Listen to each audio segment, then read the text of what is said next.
Hey yo, what's good though? Soul here, and welcome back to my story mode. So I'm sure some of you coming to this video have most likely seen my previous video, why I'm quote-unquote angry about Pokemon Paldean Winds. But if you actually watched that video, you would fully understand that I'm not at all angry or upset with the concept of Pokemon Paldean Winds, just the fact that I know for a fact that we're not gonna get enough of it. Every single time they do one of these little mini-series, I end up falling absolutely head over heels in love with them, and I'm so upset because they're always so short. So in the midst of making that video, I decided to myself, hey, why don't I just react to literally every single episode of Pokemon Paldean Winds as they drop each week. That's under the assumption that they actually do drop every week at the same time. I kinda doubt that considering the fact that the DLC drops around this time next week, so we'll play that by ear. And just so we all know before I get started here, I will be using only pictures just so I can avoid copyright because Pokemon does not play with this kind of thing. But enough rambling, we're here to talk about episode 1 of Pokemon Paldean Winds, Breathe Out. Now what I didn't know up until this point was that once again, Wit Studio was hired to animate this miniseries, and I could not be happier cause Wit Studios has so far pretty much always come through.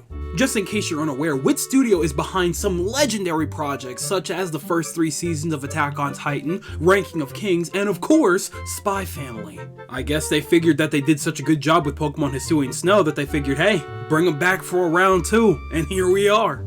And I gotta say, they absolutely snapped on this first episode alone because my god, is it beautiful. Starts off with a couple of shots that we've already seen from the trailer, like the Palmy that's running around in the grass, and then that beautiful pan over to the school. We get this cute, fun little intro segment where there's a Gimmighoul running around town looking for a coin, and even though it finds one, it gets robbed by a Corviknight. But I'm sure that mine and probably everybody else's favorite part of this little segment right here is the fact that Tinkaton's eyes lit up the moment that it saw this wild Corviknight and started chasing it, hunting it down, trying to knock it out of the sky. An absolutely adorable and wonderful homage to its Pokédex entry in which it loves to shoot down Corviknights with its hammers. But this time it was hunting that boy down personally. He was trying to get it down. And so after that, we finally start getting into the episode a little bit. Now, for the sake of time, I don't really want to just kind of recap the entirety of the episode in detail or anything like that because what would be the point? It's about 10 minutes. I recommend you guys go and watch it before you come back to this video because it is well worth every second, I promise you. So with that in mind, I'm going to talk about some of my likes and my one dislike that I had with the episode. Like number 1, this style is beautiful as hell. I said that well before the series came out when we got that first trailer last month, and I'm saying it right now that we're seeing the scope of the world, the detail in the school and the characters and the environments. It's all so beautiful and well put together. It's great. They were absolutely 100% in their bag with the art direction. Seeing the Glaciato Mountains in this art style is absolutely nothing shy of stunning. I'm in love with this, and maybe this is just a me thing because I'm super in love with like frozen tundras and stuff like that. I love that kind of environment, so seeing this kind of thing right off the bat, I'm 1000% with that. I love to see it. I also gotta say that the school does look kinda empty even though it is like huge, but maybe that's just because of the lack of like other people that were in the classroom, and you know, when O'Hara went out to the hall and she saw that her classmates were filming and stuff like that. That was, you know, it felt kind of empty. But I think it's because of the time of the day. I think it was just that situation. Like, I know that the school isn't always going to be packed up like that. But for what it is, school looks absolutely beautiful. That above shot that it got of all of them on the second level, absolutely beautiful. Love to see it in every way, shape, and form. Next, I gotta say, this cast, I know for a fact that I'm going to fall in love with every single one of them, considering that I already love O'Hara, which was the focus of this specific first episode. They didn't really have to do much to really explain her character, and I love that they're able to subtly hint at certain things like that. They did a really good job. At the beginning of the episode, her intention for going up the mountain was actually to destroy her flute. And you don't really understand why that is until you get a little more into the episode when Aliquis mentions that she's going to be the solo for the concert that's happening that night, and her father is actually the conductor. It's kind of obvious through that picture that was shown in a glimpse on the table in her home, and she was sitting there in the dark with the flute in front of her, just kind of huddled up in the corner there until Fuecoco kind of ran up to her and cheered her up a little bit. You kind of get the idea that, you know, her father used to be a little closer to her, and then all of a sudden he's kind of not, because his focus on it is like all on music and stuff like that. And in a way, it's very likely that she kind of resents that fact. So, you know, she's very like angry and takes it out on music. And you can't really blame her for feeling some type of way. She feels like it's because of music that her dad doesn't really care about her anymore, or something along those lines. Maybe that's just how she feels, you know what I mean? And so because of that, her intent was to rid herself of music entirely. And because of her distant relationship with her father, who better to run into for her than Arvin? The parentless little, oh my god, it's almost, it writes itself. It really does.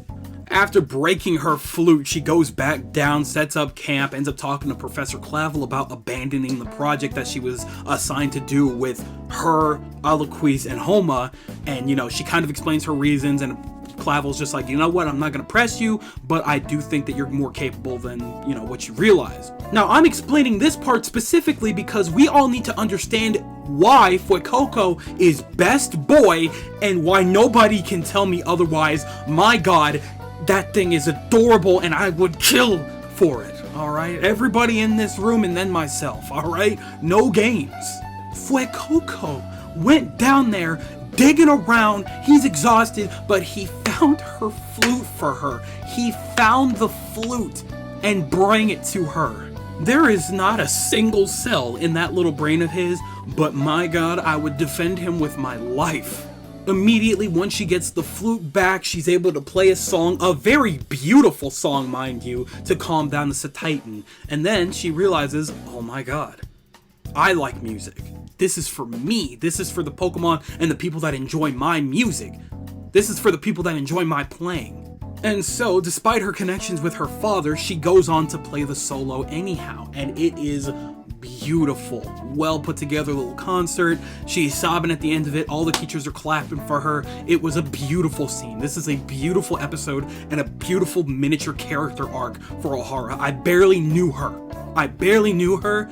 And I need to see more of her. And I really hope that this is going in the direction that I think that it's going, in which we're actually kind of low-key following this little cast of characters here.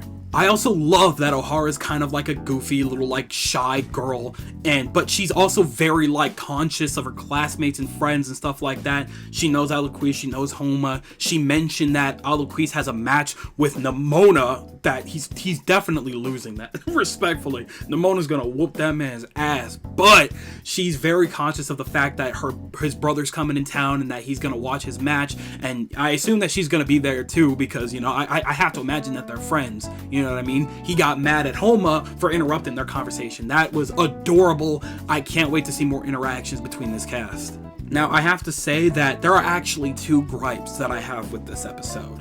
Number one, a little bit of the voice direction.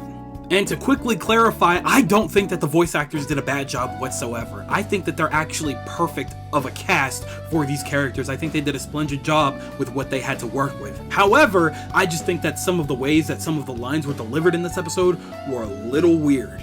There's a moment where Aliquis is talking to Ohara in the hall before she goes off to the mountain, and the way he delivered the line when he was questioning her sounded weirdly excited for the tone that his character actually does give off. That happens with Aliquis a lot in this episode, and, you know, it's totally fine. You know, it's not the biggest deal or the end of the world or anything like that, but I feel like, you know, maybe just tone it down just a little bit with the excitement factor.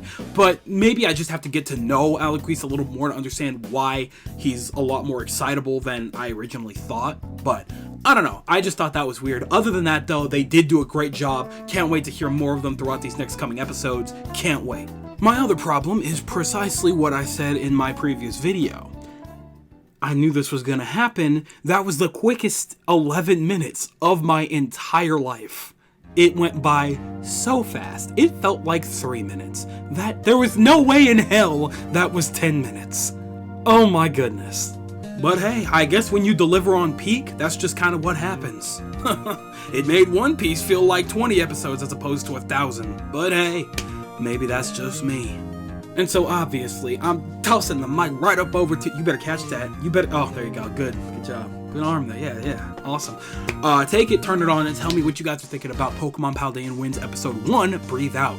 Did you like it? Did you hate it? Do you like the art style? Do you hate the art style? Do you like the characters? Are you not fond of them at all so far? Maybe you need a little more time to connect to them. Tell me everything that you guys are thinking in the comment section below, because you know for a fact that I am always down there with you guys. But with that there, it is time for me to skedaddle. I'd like to thank you guys ever so much for watching. I truly do hope you enjoyed. Do me the greatest favor of dropping a like and a comment, and consider subscribing for more content just like this here. And with that, I'm gone, so thanks again, hope you enjoyed, and I'll be seeing you guys in the next video. Do me the greatest favor of taking good ass care, and I'll see you all next time.